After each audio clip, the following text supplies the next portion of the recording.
tayo. Ito po yung sa taas. Tapos ito yung sa basement.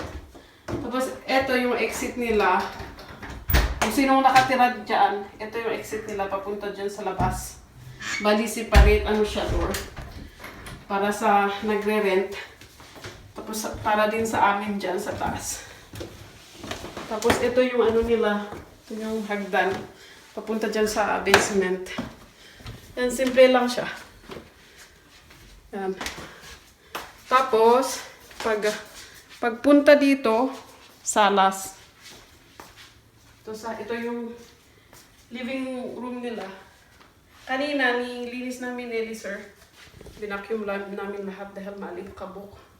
Tapos nag-general cleaning din kami. At least natanggal yung mga alikabok. Tapos nagpunas ako saglit. Plus ko muna to dahil gabi na eh. Oopsie.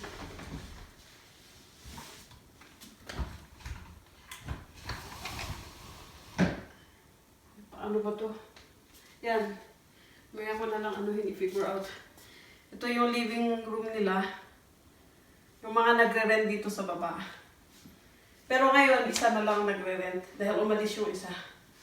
Which is good dahil gamitin yung mga boys na matutulog ngayong summer. Kasi mainit kasi pag summer. Tapos wala kaming sa taas. Wala kaming aircon. So ito na ang pinaka-aircon nila doon sa isang room. Tsaka mabait yung isang renter, so okay lang. Ano din, kalahi. Tapos, ito yung kusina niya. So, ito yung mga, kasi mag-isa lang siya dito. Sa ngayon, mag-isa siya kasi umalis yung isa. Kaya ako nag-general cleaning. Ngayon. So, ito yung niya. Yung space niya. Ito yung kusina niya. Tapos, pagpunta mo dito, CR naman. Ito yung CR niya. Ito yung bathtub. Kasi walang bathtub sa taas. So, sinabi ko sa contractor na na lagyan niya ng bathtub kasi wala kaming bathtub sa taas. Para at least may isa sa bahay. Ito. Tapos ito weird dahil dapat dyan dito. Kaso ayaw ko yung diretso doon sa kusina. Kaya sabi ko sa contractor, dito na lang. Para at least may harang din. Kasi parang weird na yung kusina. Yung kusina dyan, tapos door dito. Parang diretso, parang ang pangit. So ako nang nagsabi na kahit dito ang door, tapos lagyan ng harang para naman hindi diretso sa sa kusina. Kasi parang parang hindi siya parang yaki. Eto, tapos yan. Yan yung, ba yan? Yan. Ito yung niya. Sa bathtub. Tapos, ito yung, yan, ganyan lang. Typical lang na washroom. Okay, tapos, dito naman, dito yung kwarto nung nagre-rent na na kalahi din natin na mabait. Tapos ito yung laundry namin. Hindi pa siya gawa. Hindi ko na pinagawa dahil another na naman budget. So as long na meron kami paglagyan ng ng washer tsaka dryer, okay na. Tapos ito deep freeze din. Tapos, yun. Yan, bali pinagawa namin ito kailan natin pinagawa to?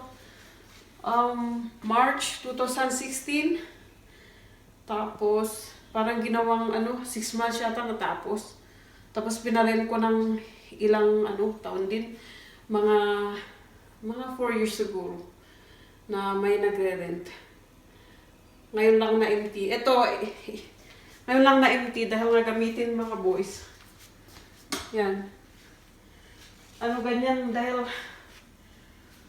hindi pa naayos. So, ganyan muna ang itsura. So, sa ngayon, close ko to. Dahil gabi na. For safety na rin.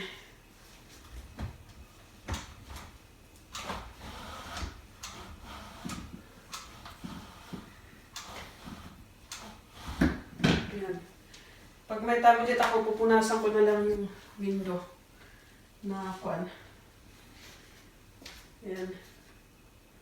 Ayan ko na lang to. Ayan. Ayan, empty muna to. Gamitin ng mga boys sa summer. Kasi nga mainit sa sa taas. So, ayan, ganyan lang muna. Para matanggal yung amoy nung nakatira dyan. Tapos yun lang. Yun lang ang... Ganito lang siya. Simply as basement. So, at least sa ngayon, okay na siya ulit na nalinis. Okay, salamat po sa panonood. Please like and subscribe. Bye guys. Thank you.